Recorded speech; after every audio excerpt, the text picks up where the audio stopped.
Un instante, una foto. Hemos venido aquí hoy a muchas cosas. Una época de cambios que devienen un cambio de época. A muchas cosas, a caminar, a marchar, a saltar, a cantar. Una frase, un sentimiento colectivo y las ganas de hablar de nosotros en nuestro idioma. Pero entre tantas cosas de las que hoy hemos venido a hacer aquí a Mar del Plata hoy, nuestros problemas, nuestras soluciones, nuestra América adulta y soberana. Y cada uno de nosotros trajo una pala. Un fantasma recorre Europa y el mundo entero. Una pala de enterrador. Un continente que expone a la faz del mundo entero sus conceptos, sus fines, sus aspiraciones. Y una frase que lo resume todo. Porque aquí en Mar del Plata, gritada en el lugar indicado, está la tumba del Alca. En el momento exacto. Vamos a decirlo. Alca, Alca, al carajo. A partir de este momento, Alca, Alca, al carajo. Las fronteras se abren y la patria se agranda. Esto es Al Carajo. Noticias, política y cultura de América.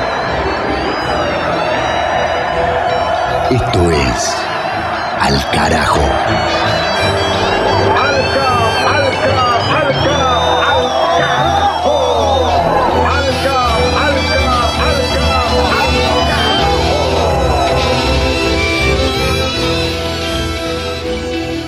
Bienvenidas, bienvenidos a Al Carajo, oyentes de la Patria Grande. Los adversarios nos acusan de comunistas pensando que nos sentimos ofendidos por eso, pero nos ofenderían si nos llamaran nazis o neofascistas. Que nos digan comunistas no nos ofende, eso nos enorgullece.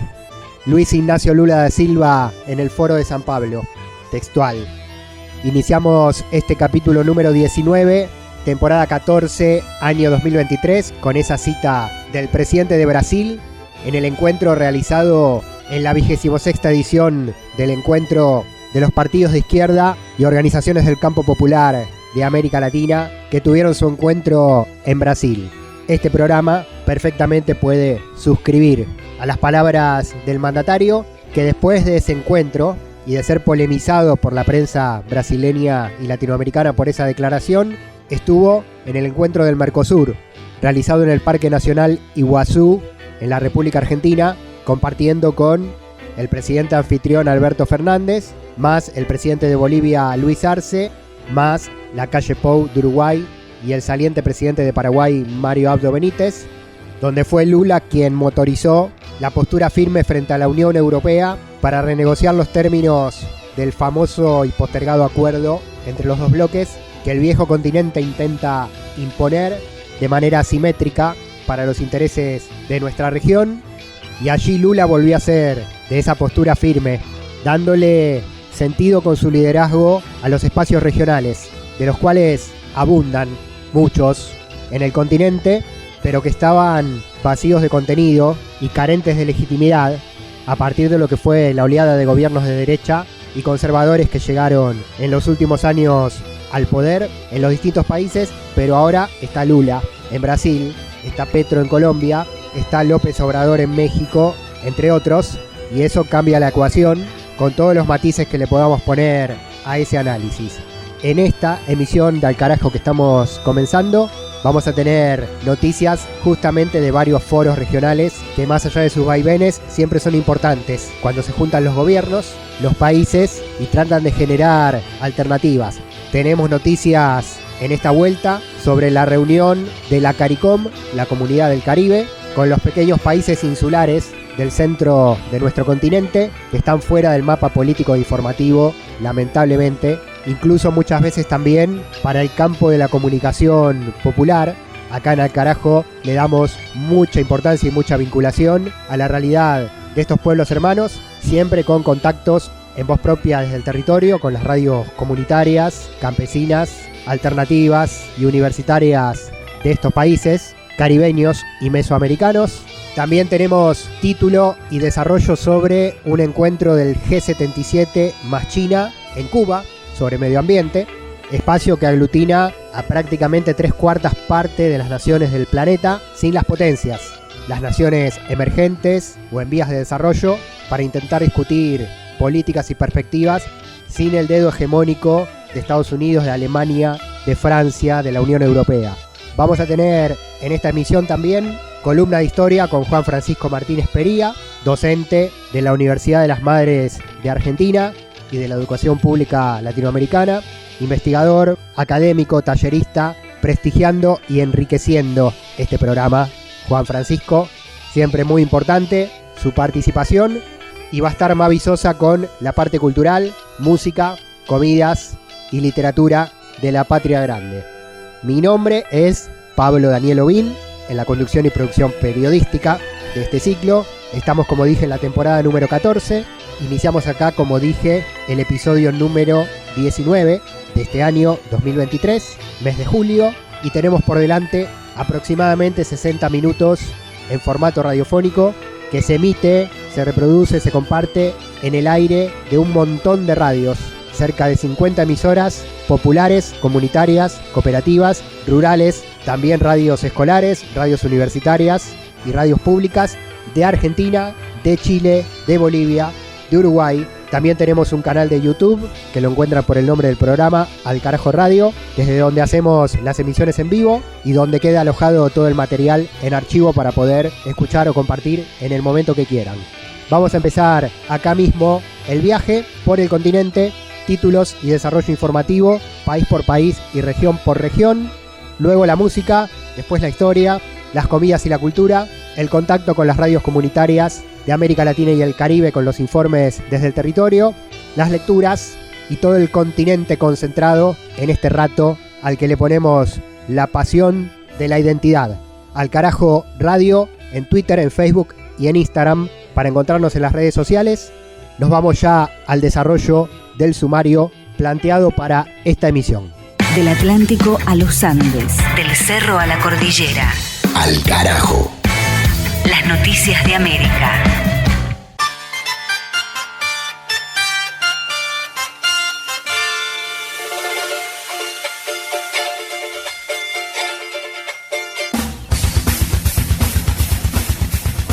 En Perú anuncian 10 días consecutivos de protesta para exigir la renuncia de la presidenta Dina Boluarte. La medida surgió de una asamblea del primer Encuentro Nacional de Regiones y del Pueblo Organizado, que se reunió para elaborar una plataforma de lucha de consenso, uniendo a las diferentes fuerzas populares que reclaman por el adelanto de las elecciones ejecutivas y legislativas y por la convocatoria a una asamblea constituyente. Las organizaciones fijaron la realización de las acciones desde el 19 hasta el 28 de julio, día en el que se celebra la independencia nacional. El epicentro de las protestas será la capital, Lima, a la cual llegarán los campesinos, gremios y agrupaciones de ronderos del interior, mientras que desde la región surandina de Puno, bastión de la resistencia contra la represión, se movilizarán 1000 personas por cada una de las 13 provincias de ese territorio.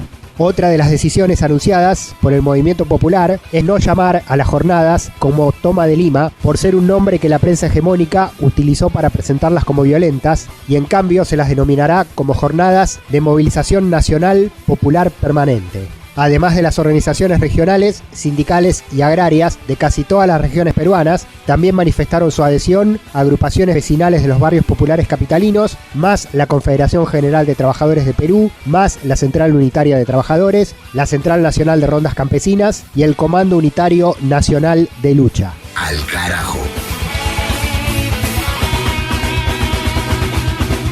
En Trinidad y Tobago se realizó la cumbre de la Comunidad del Caribe con presidentes y jefes de Estado de la región. El encuentro tuvo sede en Puerto España, capital del país insular, y totalizó 3 días de debates con un plenario de mandatarios donde se dio a conocer un documento final. El bloque está integrado por Bahamas, Antigua y Barbuda, Belice, Dominica, Granada, Guyana, Haití, Jamaica, Montserrat, Santa Lucía, San Cristóbal y Nieves, San Vicente y las Granadinas, Surinam y el país anfitrión, en esta oportunidad, Trinidad y Tobago. Además, como invitados extracomunitarios, estuvieron el secretario general de Naciones Unidas, el portugués Antonio Guterres, y representantes de distintos bandos del tablero geopolítico mundial, como el secretario de Estado norteamericano, Antony Blinken, y el viceministro de Relaciones Exteriores de China, Hua Chunying, entre otros enviados internacionales. En el encuentro, y conmemorando los 50 años de su conformación, la Comunidad del Caribe, la CARICOM, adelantó sus reclamos por la criminalización de la migración, por los efectos del cambio climático sobre sus naciones, que son las más afectadas y golpeadas por huracanes, terremotos o sequías, y la desigualdad del sistema financiero internacional, que ahoga y asfixia a las pequeñas economías primarizadas de los pueblos de la región centroamericana. Al carajo. En Colombia, histórico pedido de perdón por los falsos positivos, las ejecuciones extrajudiciales cometidas por el Estado durante las 6 décadas de guerra contra insurgente. El ministro de Defensa, Iván Velásquez, encabezó un acto junto a familiares de víctimas donde manifestó ese reconocimiento de la comisión de esos crímenes por parte de las instituciones del país. El pronunciamiento oficial se dio en torno a una sentencia sobre el caso puntual de Alex Fabián Vargas Hernández, asesinado por el ejército en el año 2008 bajo el gobierno del derechista Álvaro Uribe, y cuya muerte había sido declarada como producto de un supuesto enfrentamiento, haciendo pasar a la víctima como un combatiente guerrillero. En nombre de la gestión del actual mandatario nacional, Gustavo Petro, el titular de la cartera militar, manifestó que se trató de un crimen cometido por el Estado, por el cual el Estado solo siente vergüenza, y que el pedido de perdón es en nombre de la nación, más allá de los gobiernos de turno. Además, extendió el reconocimiento a los más de 6.400 casos de falsos positivos registrados durante la represión del conflicto armado y comprometió a todo el sistema político a no repetirlo jamás, considerando que la mejor forma para ello es poder expresar de manera pública y señalar la verdad de lo sucedido. Ante este pedido de perdón, los organismos de derechos humanos colombianos celebraron el paso del gobierno de Petro, aunque señalan que los responsables de esos crímenes aún podrían quedar en la impunidad, dado la dudosa actuación y complicidad con los crímenes de lesa humanidad por parte de la justicia penal. Al carajo. En Cuba, el presidente Miguel Díaz-Canel recibió la Convención sobre el Medio Ambiente y Desarrollo del Grupo de los 77 más China. El foro se realizó en el Palacio de Convenciones de La Habana con la participación de alrededor de 1.200 representantes locales y 200 extranjeros llegados desde 20 países de todo el mundo. Las jornadas incluyeron una reunión de ministras, ministros y altas autoridades de medio ambiente y ciencia, el simposio Jóvenes con Ciencia Ambiental por el Desarrollo Sostenible y un panel de mujeres en la ciencia y el medio ambiente. El objetivo de la cita fue compartir experiencias y desarrollar conjuntamente prácticas sostenibles, transferencia de conocimientos, crecimiento económico sostenido e inclusivo, desarrollo social participativo y la protección integral del planeta. El G77 más China, que sesionó en La Habana sobre estas temáticas, es actualmente presidido por la propia Cuba y a pesar de su denominación, que se debe a la cantidad de miembros que lo fundaron en 1964, actualmente ronda un total de unos 140 estados integrantes, con la consigna de ser una voz unificada de países emergentes y subdesarrollados ante las grandes potencias centrales. Lo escuchamos al presidente cubano Miguel Díaz-Canel desde esta convención ambiental realizada por el bloque en la isla caribeña. Los diagnósticos parecen cada vez más claros. El avance científico-técnico, que es clave para alcanzar el desarrollo sostenible, resulta, sin embargo, inaccesible para gran parte de la humanidad. Las causas están en el injusto orden económico internacional que ha exacerbado la marginación socioeconómica y científico-técnica de muchos países y al interior de ellos, con graves consecuencias para las naciones del sur. Resulta paradójico que la ciencia, la tecnología y la innovación estuvieran en la primera línea de respuesta a la pandemia de COVID-19, mientras que sus beneficios resultaban inalcanzables para los más necesitados. Cambiar ese escenario exige la construcción de una relación más justa que privilegie la solidaridad y la cooperación internacionales. De eso estamos urgidos los miembros del Grupo de los 77 y China, que en su conjunto representamos el 80% de la población mundial y más de 2/3 partes de la membresía de las Naciones Unidas. En ese espíritu de urgencia en pos de la cooperación, Cuba, en su condición de presidente de esta prestigiosa agrupación de países en desarrollo, para reforzar nuestra unidad y decidir acciones colectivas y prácticas en el enfrentamiento eficaz a los retos contemporáneos. De norte a sur, de este a oeste. Al carajo. Un viaje por el continente.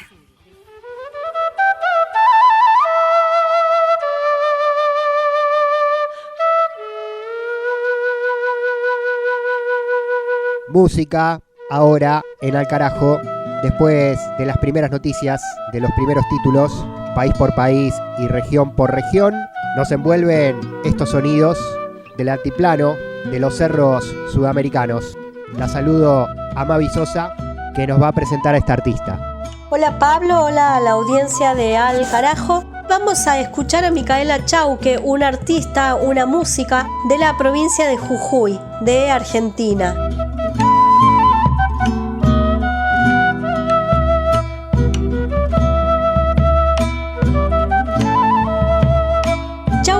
Es además una de las artistas referentes de los pueblos originarios de Jujuy. Lleva un largo recorrido musical, arrancó originalmente como aerofonista ejecutando sikus y quenas, pero pronto se lanzó también a la composición y al canto. El trabajo cultural que desde hace muchísimos años Micaela Chauque genera en su territorio fue muy importante, sigue siendo muy importante, no solo para las comunidades originarias, sino también y principalmente para las mujeres de la zona. Forma parte de diversos colectivos culturales y manifiesta desde allí el compromiso con las luchas feministas y las luchas populares.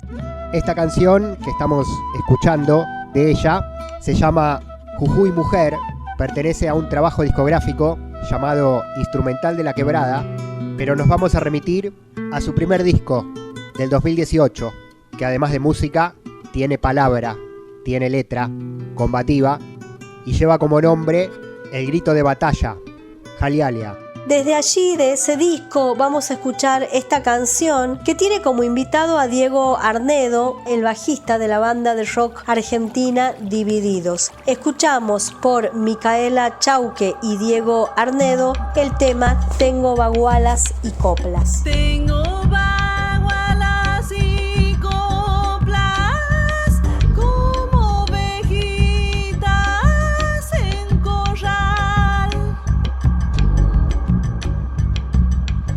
Aunque le falte la sal, se oye que balan igual.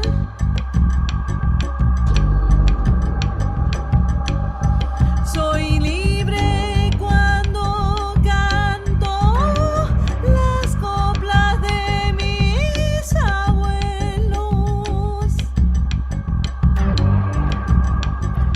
¿Para qué sentir penas? Ellos son mis consuelos. Porque me habrás mirado, ahora me causas antojo.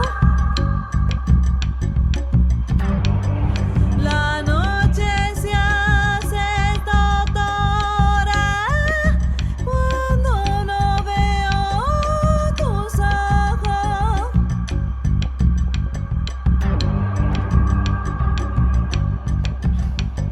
Nadie cree en mi tristeza, nadie cree en mi alegría.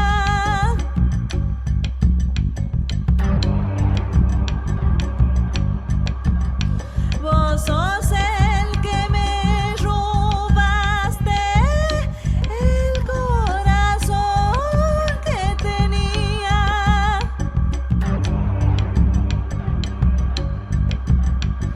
Soy culpable de quererte, por eso pago condena.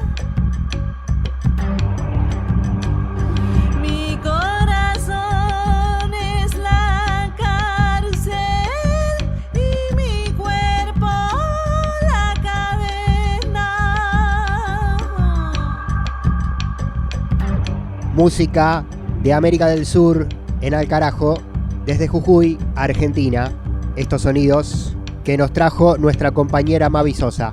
Escuchamos por Micaela Chauque y Diego Arnedo el tema Tengo bagualas y coplas. Seguimos con nuestra recorrida musical, cultural, política e informativa por el continente. Ni tratados de libre expoliación, ni tratados como incapaces. Al carajo. Y ahora en Al Carajo vamos a emprender un duelo de gargantas perjudicadas por los fríos del sur. Vamos a hablar de historia con Juan Francisco Martínez Pería. Independencias en el continente, 5 de julio, celebración en Venezuela, 9 de julio en la República Argentina. En la Argentina particularmente, 9 de julio con la inauguración del gasoducto Néstor Kirchner, que prometen y prevén le va a generar al país una posibilidad de independencia y soberanía energética. El tiempo dirá cómo se da ese proceso, pero bueno, no deja de ser parte de una misma línea histórica que ahora vamos a intentar trazar de la mano de nuestro compañero historiador, docente de la Universidad de las Madres de Plaza de Mayo de Argentina, de la educación pública latinoamericana, Juan Francisco Martínez Pería. Bienvenido, a ver cómo anda de la voz. Hola Pablo, ¿cómo te va? Acá andamos de la voz y un poquito con tos, así que esperemos que no nos agarre un ataque de tos mientras hacemos la columna. Bien, no, se te escucha bien, de este lado estamos más o menos igual, pero bueno, llevamos adelante el programa de la mejor manera. 5 de julio Venezuela, 9 de julio lo que después se convierte en Argentina, momentos en esos años de emancipación, entre comillas, ¿no?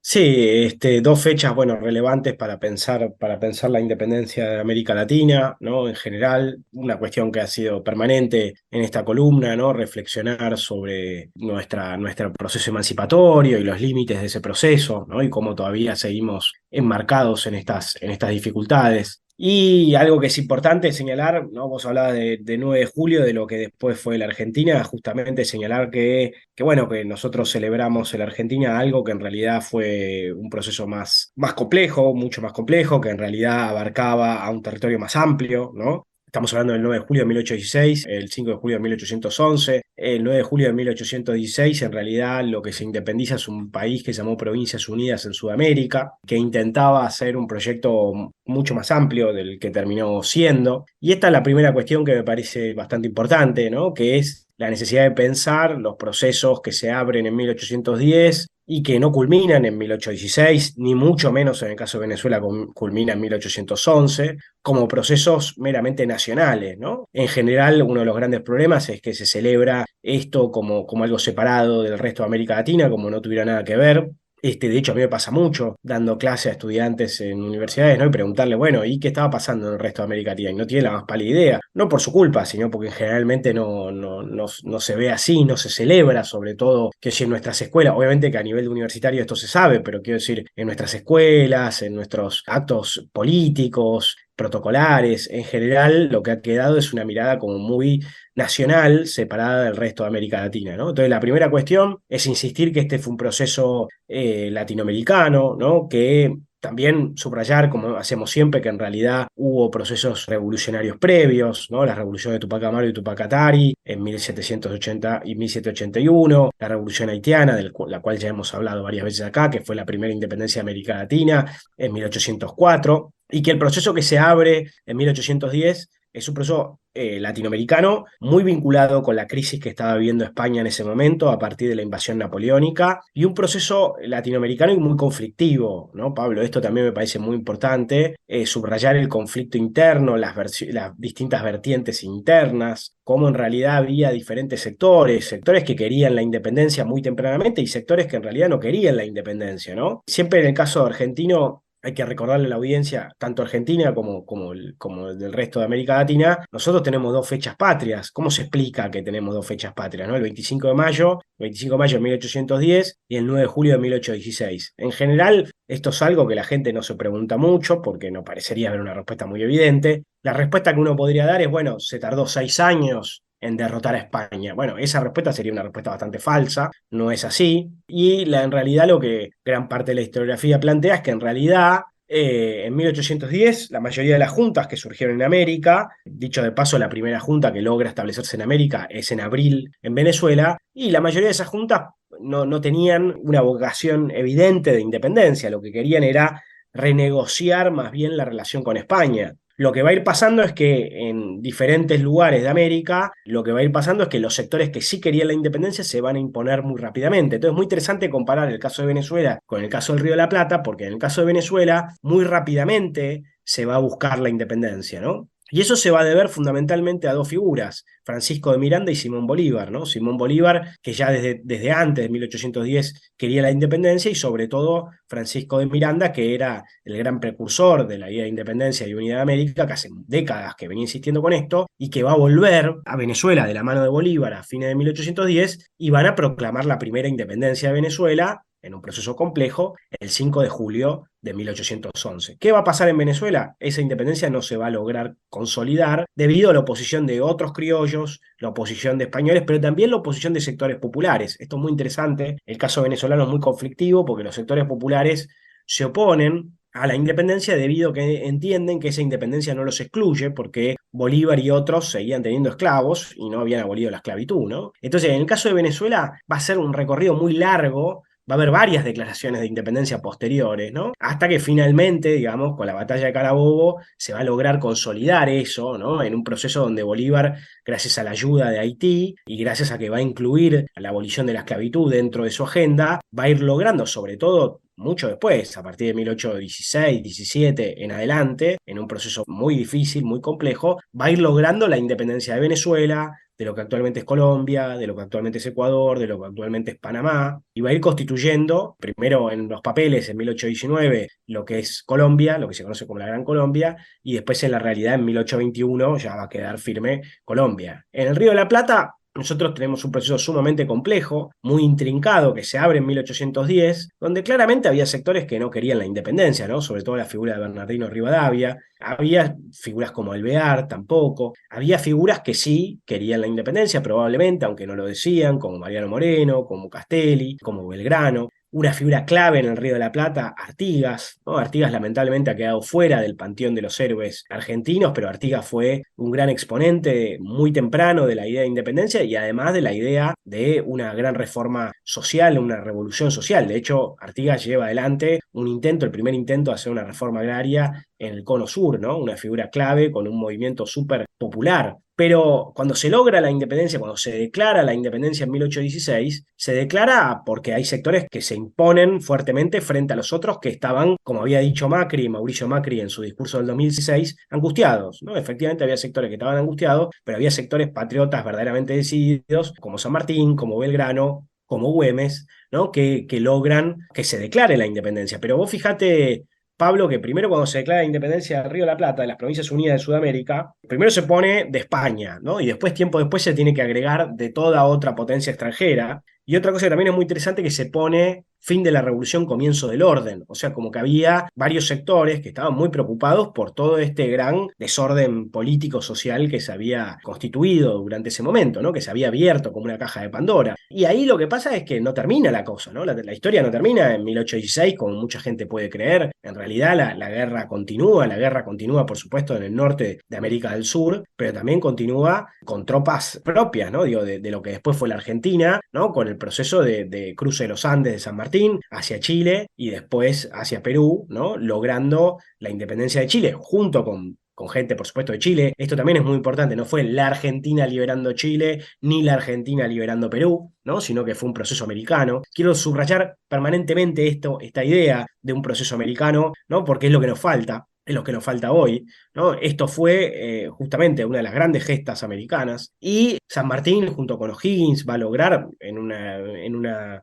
campaña muy épica, ¿no? la independencia de Chile y después el comienzo de la independencia de Perú, porque en realidad Perú no va a quedar totalmente liberado, ¿no? Y después en un proceso de pinzas, digamos, Bolívar y Sucre desde el norte y San Martín desde el sur van a lograr terminar liberando Perú y Bolivia, ¿no? Que va a ser sobre todo gracias a Bolívar y a Sucre quienes van a terminar esta campaña finalmente en 1824 con la batalla de Ayacucho, que es la última gran batalla de la independencia hispanoamericana. O sea que el 9 de julio es una fecha para celebrar, pero también para tenerlo en cuenta cuenta, ¿no? En este carácter americano. Y el 5 de julio, en el caso de Venezuela, indudablemente fue el comienzo de un proceso muy, muy complejo posterior, ¿no? Sí, totalmente. Totalmente. Y en esto que decís de la guerra en continuidad, de la lucha independentista en continuidad, bueno, con todas las interrupciones de la historia, hoy, ¿qué podemos decir en el presente de esas batallas? Que, bueno, Hugo Chávez dijo en su momento, esta no es otra independencia, es la misma lucha de aquel entonces que continúa. ¿Hoy en qué instancia estamos en América Latina? Bueno, hoy estamos de alguna manera en una continuidad, ¿no? de esto. ¿Por qué? Porque la independencia quedó trunca, ¿no? Esto también es el problema de cuando nosotros celebramos nuestras independencias, ¿no? Digo, está bien y está muy bien que nosotros celebremos lo que implicaron estas gestas. Me parece fantástico. El problema es que muchas veces cuando celebramos esto nos olvidamos de su carácter incompleto, trunco, limitado. Nos olvidamos de los conflictos internos, de los problemas internos, de las traiciones. Y este es el tema, ¿no? Nosotros creemos que esas independencias salieron bien, no salieron bien. Siempre digo que no es casualidad que San Martín haya terminado en el exilio, que el máximo padre de la patria, supuestamente argentino, termine en el exilio durante décadas, es algo que debería llamarnos muchísimo la atención y que generalmente no ocurre. Que Simón Bolívar haya renunciado y haya buscado también ir al exilio y haya dicho hemos conseguido la independencia a costa de todo lo demás, y muera de manera muy trágica y muy decepcionado, obviamente nos habla también de este carácter, ¿no? Sucre también murió asesinado por americanos. Bernardo de Monteagudo, que fue mano derecha de San Martín y de Bolívar, también termina siendo asesinado.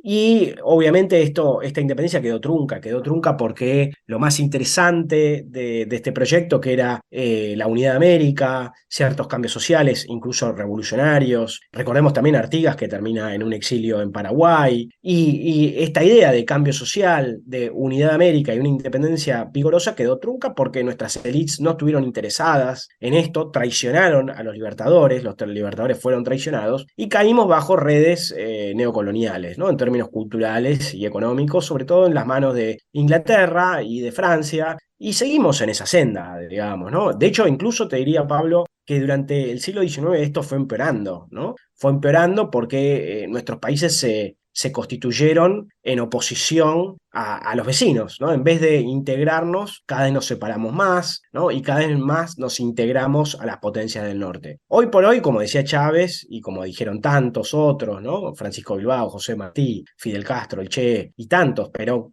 mismo. Perón, recordemos que también volvió a celebrar el 9 de julio de 1947 la independencia económica. Seguimos en eso, porque en el siglo XX hubo múltiples intentos, múltiples éxitos, avances, múltiples revoluciones, y en el siglo XXI también, pero sigue siendo, digamos, me parece que una de las grandes banderas fundamentales completar esta independencia, ¿no? Avanzar hacia una segunda independencia, y creo que por eso es tan importante mirar el pasado, pero mirarlo críticamente, ¿no? Una celebración donde comemos locro, pastelito y decimos todo fenómeno, porque ese objetivo de nuestros libertadores sigue siendo un objetivo vigente y nos han dejado un legado que tenemos que continuar. Totalmente. Buen cruce de las independencias de América Latina del calendario del mes de julio con Juan Francisco Martínez Pería, historiador. Juan, como siempre, te voy a pedir un par de títulos, libros para que nuestra audiencia pueda remitirse a continuar su propia historización. Bueno, mencionamos a Francisco de Miranda, Palabras Esenciales, es una colección de Venezuela que vale mucho la pena para ver un poco cómo él fue el precursor de la independencia. También hay una película que se hizo en la época de Chávez que se llama Miranda Regresa, que siempre la recomiendo. De Bolívar, bueno, La Carta de Jamaica, por ejemplo. También hay muchas películas y series de Bolívar, no todas muy buenas, pero que sirven para ver. Después hay un libro general, hay muchos libros, ¿no? De la independencia. Hay un libro de Sergio Guerra Vilaboy que se llama El Dilema de la Independencia, que es muy bueno, autor cubano. Y para el caso de Argentina, 1816, de Gabriel Di Meglio, también un gran historiador, que permite ver un poco todas estas contradicciones y tensiones de ese periodo, ¿no? Me parece que algunos de estos textos hay muchísimo, obviamente, sobre el tema, y estos son algunas puertas de entrada para meterse un poco de lleno con la cuestión. Excelente. Te agradecemos como siempre. Respondió muy bien tu voz, a pesar de las afecciones del clima. Juan, nos encontramos en la próxima para seguir haciendo la historia latinoamericana aquí a través del programa. Bueno, Pablo, sí, nos estamos viendo. Un abrazo muy grande para vos y para toda la audiencia. Juan Francisco Martínez Pería, seguimos en Al Carajo. Una crónica de la región. Al Carajo. Al carajo. Al carajo. Identidad, música y cultura de América Rebelde.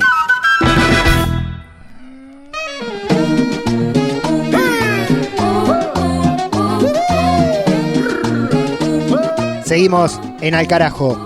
Momento ahora para sentarnos a la mesa de América Latina y el Caribe con los platos cargados de identidad, de historia y de cultura con los que se alimentan nuestros pueblos. Mavi, te seguimos. Hoy nos toca comer en Colombia. Preparamos uno de sus platos típicos y de origen bien peleado entre regiones.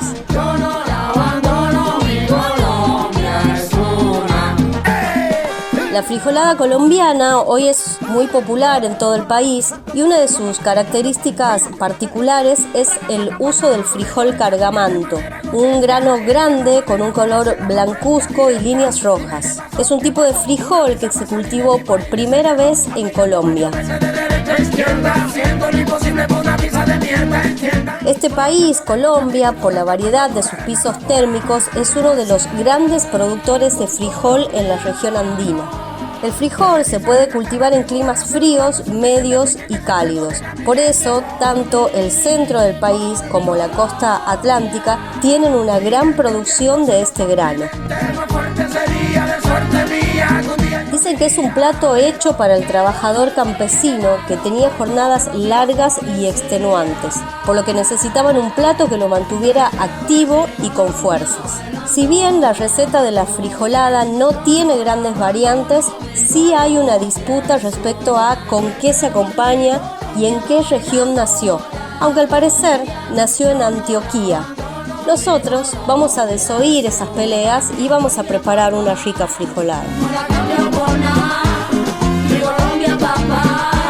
Para eso hay que remojar durante 12 horas 500 gramos de frijoles rojos. Después de transcurrido ese tiempo, hervir los porotos, esos frijoles, en el agua de reposo, limpiando la espuma que se genera con el hervor. Por otro lado, trocear 400 gramos de lomo de cerdo o cualquier carne vacuna tierna y cortar en cubo 200 gramos de panceta o tocino y desgrasarlo en una sartén. Esto es opcional. En una cacerola, calentar 2 cucharadas de aceite, agregar 1 o 2 ajos bien picados, 2 tomates maduros picados y una cebolla también picada.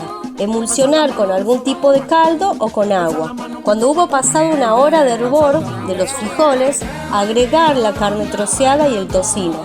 Mezclar y luego sumarle a eso 2 plátanos verdes cortados con cuchara y luego agregar el hogao o sofrito de tomates. Continuar cocinando al menos una hora más hasta que estén tiernos los frijoles. Recién ahí agregar sal y pimienta. Esta preparación se puede acompañar con arroz blanco, con trozos de aguacate o con huevo frito. También se puede comer solo.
Se comió frijolada colombiana, sabores de los pueblos en Al carajo.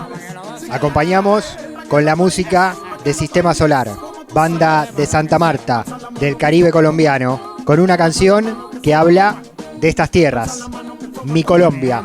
Twitter, Facebook, Instagram, redes sociales con el nombre del programa Al Carajo Radio, canal de YouTube Al Carajo, los sitios donde vive este programa, además de los diales y los aires de las radios comunitarias, populares, alternativas, rurales y las radios públicas y universitarias que nos transmiten en Argentina, Bolivia, Chile, Uruguay y en toda Latinoamérica. Seguimos en Al Carajo. Al Carajo. Un viaje por el continente. Y volvemos al plano político informativo en este capítulo 19, mes de julio de 2023. En Al Carajo, las voces directamente desde los territorios, ahora en contacto con las radios campesinas y comunitarias de todo el continente. Desde México, las familias de las víctimas de Ayotzinapa continúan con el pedido de justicia a casi 9 años de las 43 desapariciones forzadas de los y las estudiantes de la escuela rural del municipio de Iguala, en la cual están acusados policías, bandas criminales y autoridades municipales, estatales y nacionales de aquellos tiempos, año 2014, bajo la presidencia del neoliberal Enrique Peña Nieto. Continúan los reclamos y acá traemos el reporte del camarada comunicador Juan Carlos Julián desde Radio Guayacocotla, la voz campesina desde México. Ayotzinapa es un caso que evoca indignación y dolor, y que también susurra en la memoria, susurra en la búsqueda.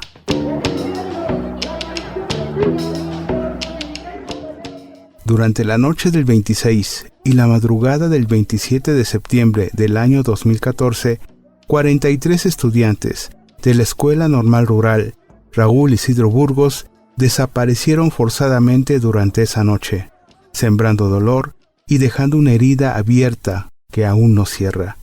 Y ante la indignación y el dolor, derivados de una serie de actos violentos y desaparición, el 18 de noviembre de 2014, cuando la Comisión Interamericana de Derechos Humanos, los representantes de las víctimas de Ayotzinapa y el Estado mexicano formalizaron un pacto trascendental, un acuerdo destinado a proporcionar asistencia técnica para la búsqueda de los 43 desaparecidos de la Escuela Normal Rural de Ayotzinapa.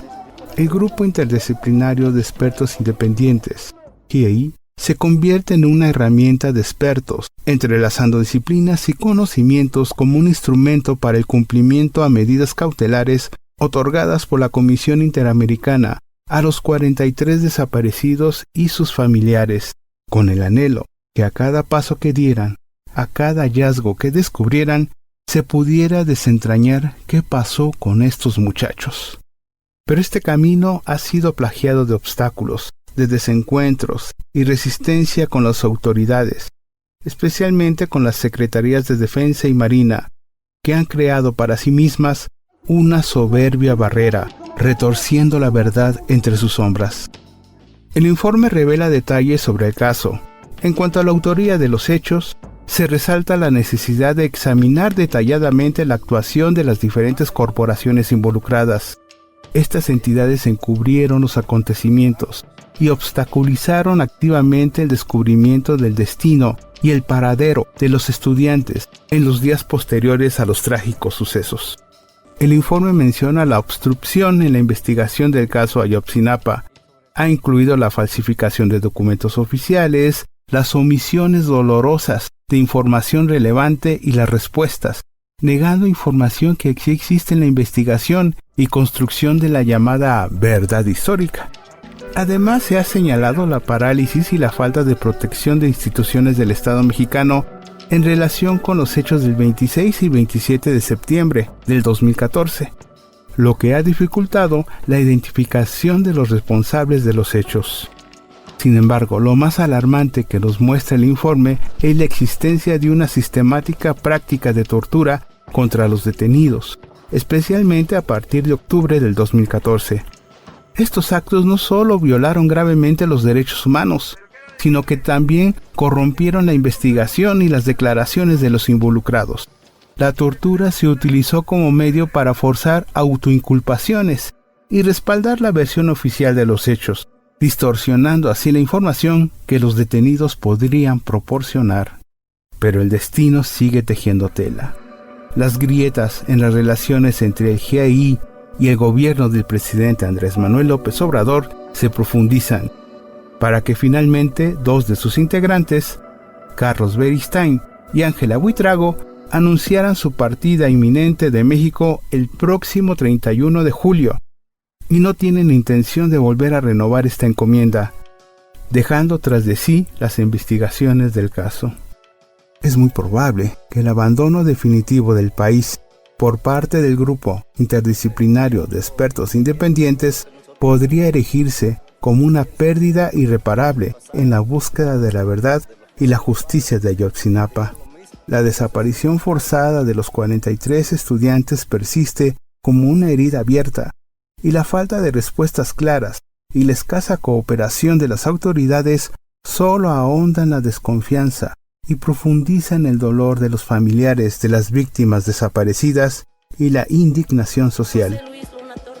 Ayotzinapa, tu memoria, tu historia no será olvidada.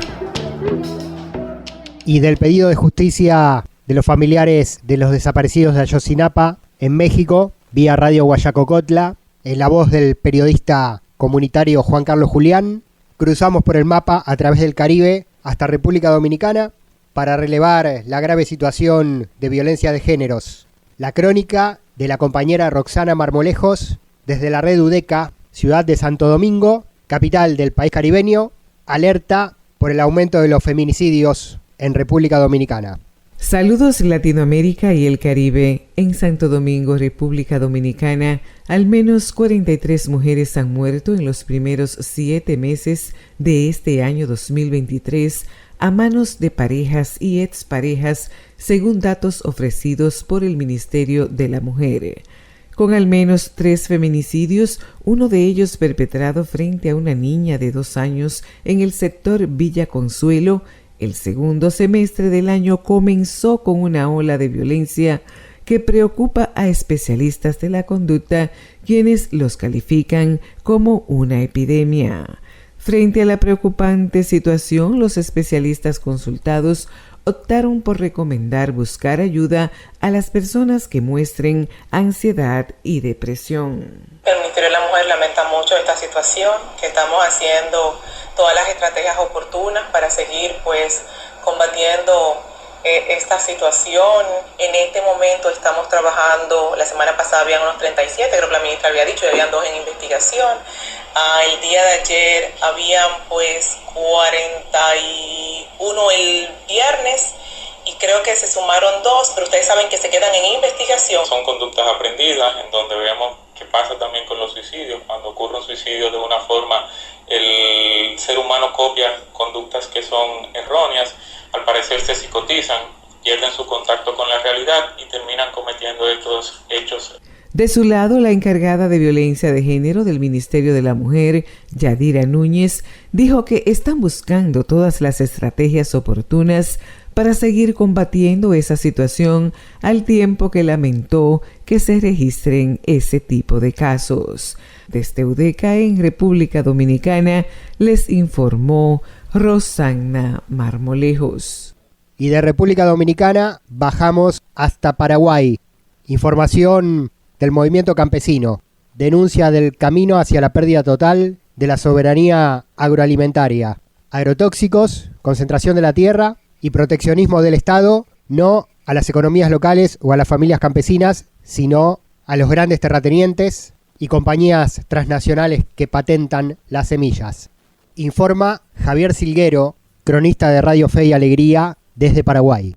Organizaciones campesinas y sociales rechazan la aprobación del trigo transgénico. La soberanía alimentaria y la salud de la población paraguaya se ha puesto nuevamente en peligro en el territorio paraguayo tras la sigilosa liberación comercial del trigo genéticamente modificado, trigo HB4, por parte del Ministerio de Agricultura y Ganadería. Al respecto conversamos con Liz García, de Base de Investigaciones Sociales, BASE-IS. Esto es realmente muy grave porque este evento transgénico de trigo tiene tolerancia a un herbicida que es altamente peligroso, se llama glifosinato de amonio. Entonces, con ello, el alimento, el pan de cada día, literalmente, está en riesgo de tener residuos de este herbicida, del glufosato de amonio, que se ha comprobado tiene efectos genotóxicos. Eso quiere decir que daña el material genético. Además, tiene impactos en la contaminación del agua, en la eliminación de microorganismos importantísimos para el equilibrio del ecosistema, etcétera. Entonces, es realmente muy grave que haya ocurrido esto y que además haya hecho de espaldas a la población, ¿verdad? Sin abrir un debate en el que los sectores afectados directamente por esta decisión participen, ¿verdad? La liberación de las normas para aprobación de transgénicos ha permitido que el gobierno apruebe esta nueva semilla modificada sin mayores pruebas técnicas ni debates con actores relevantes. Soy Javier Silguero, de Radio Fe y Alegría, en el territorio paraguayo. Las luchas políticas, las luchas sociales de la región tienen su lugar. Al carajo. Llémosle ya, oh sí, a caray, güey, le coge. Literatura de América Latina. Ahora, el paso por nuestra biblioteca no falta en esta emisión 19 de esta temporada 2023 de Al Carajo. Nuestro libro de cabecera este año es Memorias de un cimarrón, de Miguel Barnett, de Cuba, en la voz literaria de este programa, la voz de Mavi Sosa.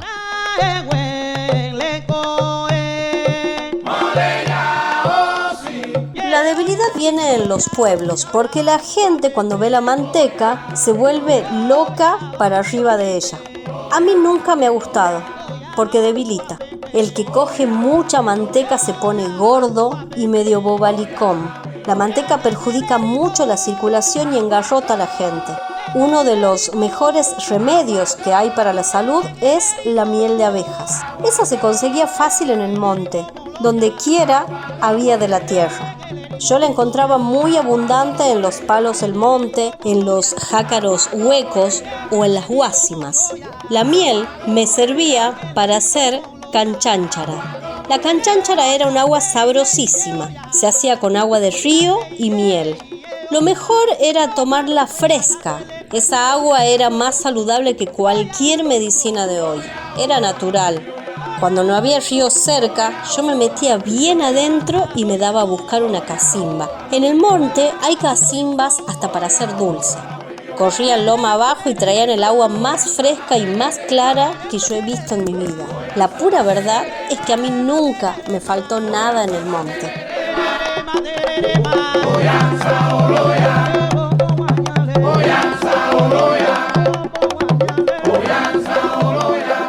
Al carajo. Una mirada al sur desde el sur.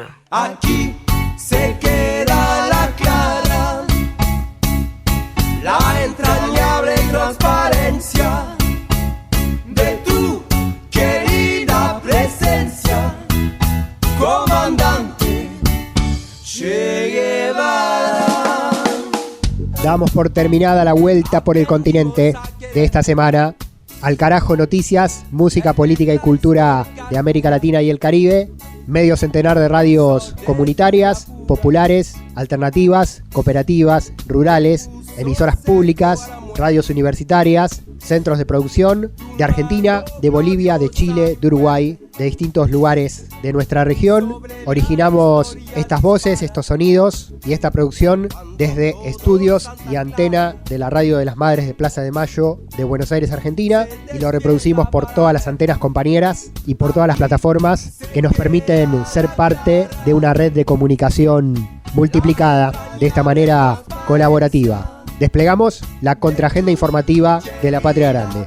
Noticias de las protestas que se vienen en Perú, foro ambiental en Cuba, la reunión de los países del Caribe pidiendo por los derechos de sus migrantes y contra el cambio climático y contra las presiones del Fondo Monetario Internacional, histórico pedido de perdón en Colombia por los falsos positivos de los gobiernos derechistas de los 60 años de guerra contra insurgente, con violaciones de derechos humanos todavía no saldadas en el país sudamericano. Más historia con Juan Francisco Martínez Pería, letras, música, comidas, cultura con Mavi Sosa y más noticias voces y contactos desde distintos rincones del continente. Mi nombre, Pablo Daniel Ovín, en la conducción y producción periodística. Pido disculpas por alguna afección en la voz que pueda haberse escuchado durante estos 60 minutos de radio. Estamos en el sur del continente, donde arrecian los cambios de temperatura y algunas gripes y resfríos que lastiman las cuerdas vocales de los que hablamos por las radios. Hecha esta salvedad, creo que hemos cumplido la misión una vez más. Cerramos acá el programa. Nos pueden encontrar en nuestro canal de YouTube, Al Carajo Radio, redes sociales, Twitter, Facebook, Instagram, con la misma nomenclatura. Y nos volvemos a reencontrar en el aire o en las plataformas a la brevedad en nuestra próxima emisión. Será hasta entonces. Esto fue Al Carajo. Gracias por escuchar y compartir. Comandante Che Guevara, de tu querida presencia, comandante Che Guevara.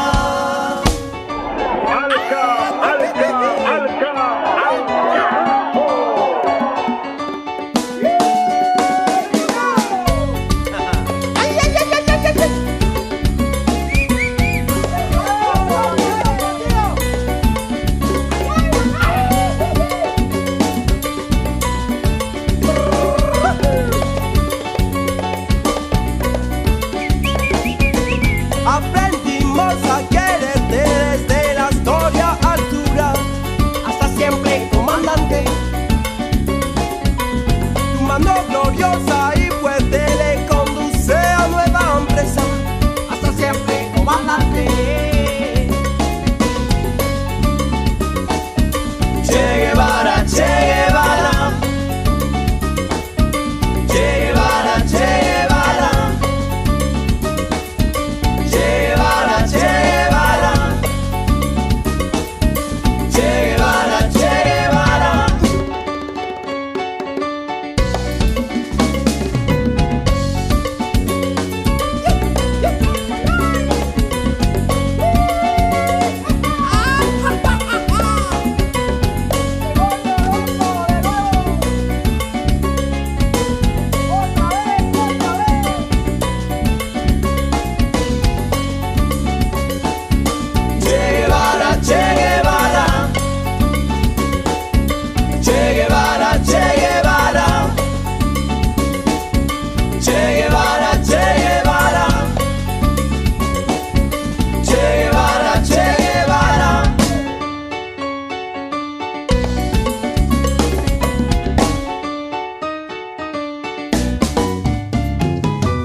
Alca,